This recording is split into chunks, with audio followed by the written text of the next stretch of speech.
So g'day and welcome back to Gumardi's Coins and Banknotes, and we're continuing on with the coins of Colombia. So we are going to examine the coins that were in circulation in the 1970s to for some denominations to 1989 when they actually issued a reform because of inflation and reduced the size of the coins.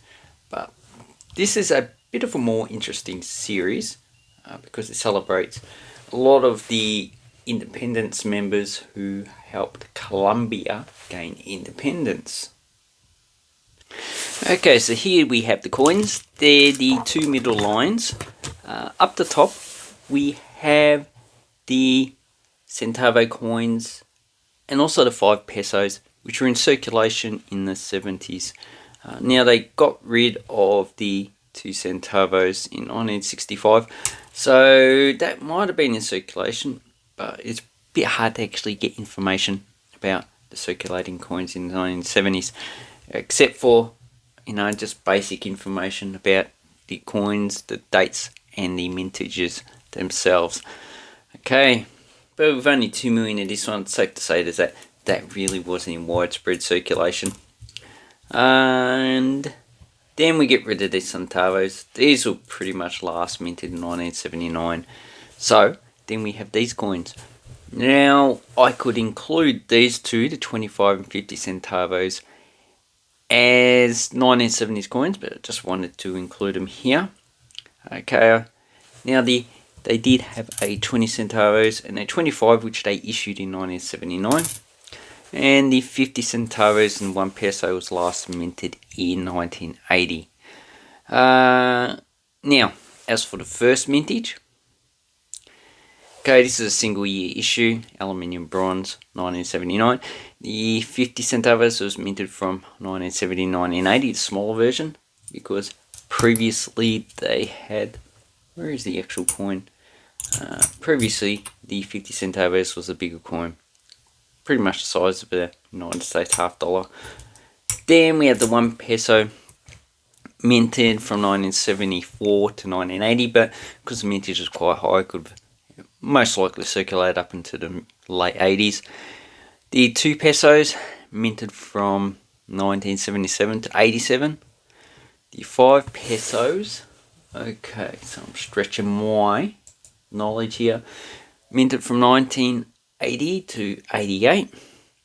And then the 10 pesos minted from 1981 to 89. The 20 pesos minted from 1982 to 89. 50 pesos first minted in 1986-89. So you see there's a grade, and that's because inflation had reduced, well, we could call this hyperinflation, reduced the value of the peso. Currently in Colombia, the smallest denomination even in circulation is 50 pesos. And later, they actually issued smaller coins in 1989 to replace these ones. So, and 1989, the smallest denomination they issued was a 5 peso. So obviously all these have been withdrawn because of inflation. Okay, the 25 to 5 pesos had people who had a hand in Colombia's independence. Then we have on the 10 pesos a monument to Jose Maria Cordoba, also for independence. On the 20 pesos we have a Popoyo Quimbaya, so it actually says it on there, and it's just a jug that holds lime. So I'm not too familiar with this. Chimcha Musca Quimbaya cultures. So, and it seems to be made of metal, of brass, most likely, which is very interesting. So you can look that up if you want. And on the 50 pesos we have, so this celebrates the 100th anniversary of National Constitution, so that's 1886. the 50th anniversary of constitutional reform, so that's 1936. So it celebrates two things. And this one has the Capitol Nacional, so the capital in Bogota, which is the national capital of Colombia, the narcotics civilization. Okay, so the 25 centavos has a portrait of Simon Bolivar, so it's one of the fathers of Colombian independence, and it's aluminium bronze, 4.5 grams, 23.25 millimeters, with a mintage of about 89 million. So this is a fairly common coin. It shouldn't be hard to get uncirculated, and if I was buying this, I probably paid less than $2 for this coin. Seems to be a fairly common coin. Okay, then we have the 50 centavos, and as you can see, it's 12-sided, like the Australian 50 cent coin, and it has a portrait of Francisco de Paula Santander. So I butchered his name. So these two guys were the main drivers of independence, although, as we know, independence movements are more than just one or two people. You need quite a lot of people in these, pretty much two of the main drivers. And this one's dated 1971, mintage of 32,650,000. The lowest minted coin you can get for this is 1975 for 4,325,000. So not really a scarce coin to get. So all you'll be looking for is errors in this coin. It's nickel clad steel, so it's 90% silver, 10% nickel. And the way you can tell the nickel is you turn it on its side, and you can see that this one is starting to corrode. So when it goes black, you know it's starting to corrode, and that's the steel, because the steel is pretty much just iron.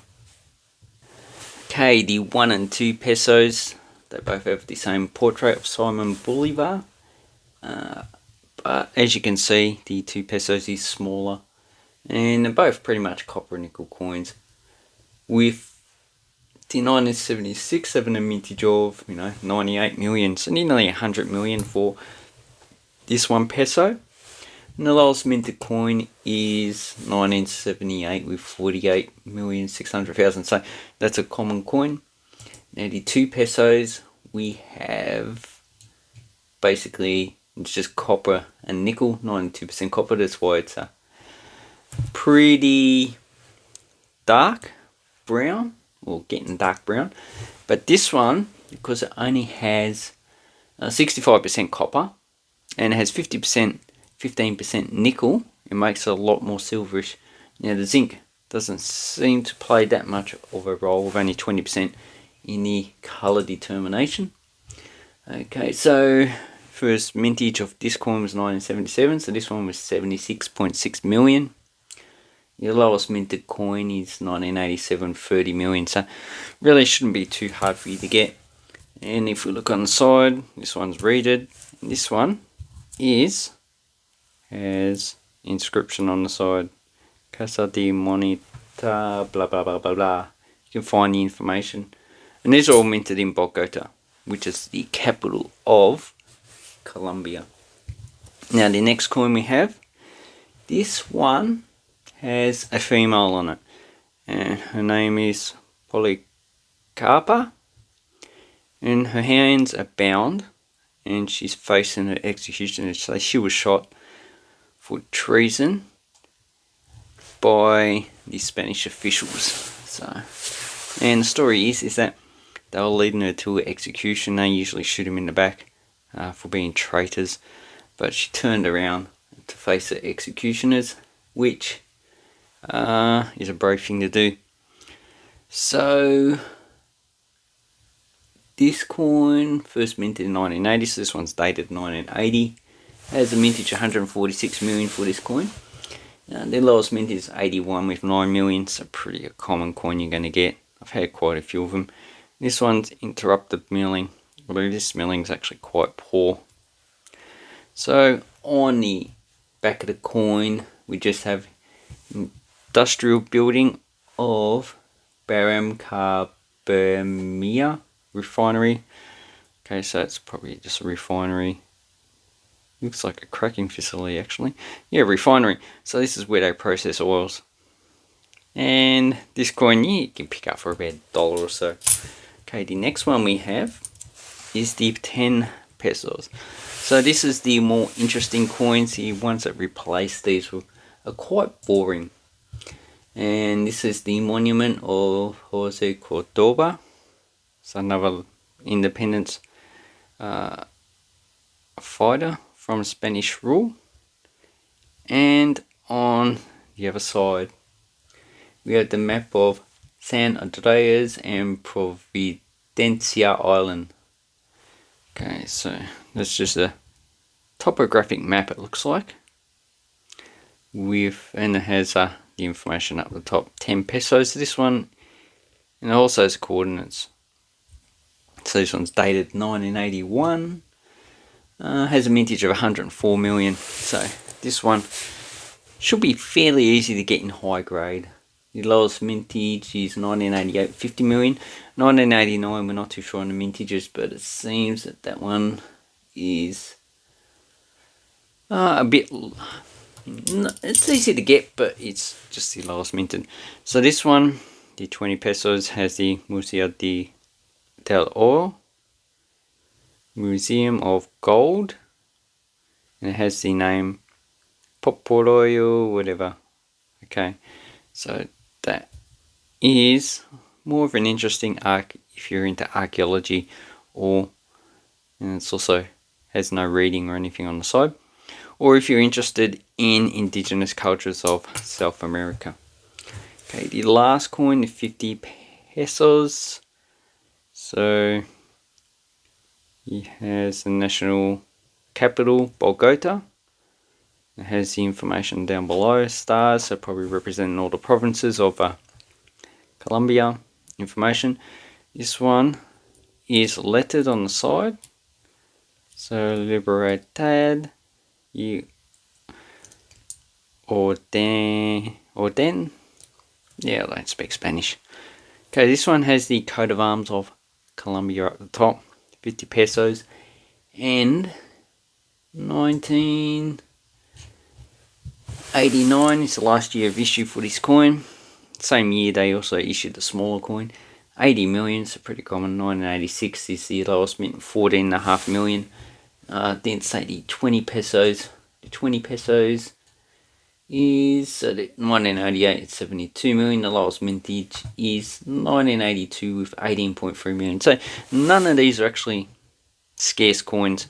They should all be easy for you to actually pick up. Now if you wanted to get a whole set of these, I usually see these for sale for just a few dollars each, with the probably the 50 pesos being the most expensive. But for me, if I was to buy these, no, I wouldn't pay any more than $20 for the whole lot. Anyway, I preferred it if it had a lot more other coins. So the earlier coins that we've got here are actually quite boring themselves, so they don't really track the premium. With the high mintage of these ones, these ones won't get a premium as well. So if you see one for $500, you know that seller either is trying to rip you off or they have no idea about coin collecting. Anyway, hope this helps you with your coins and banknotes. Let me know what you think of these coins and which one is your favorite. Now for me, I've always liked the 2 pesos. I don't know why. I just find it pretty interesting. It's thick and it has 2 on it. Yay! But as for design, probably the 10 pesos is the best. Anyway, thank you very much. Have an awesome coin and banknote collecting time and take care.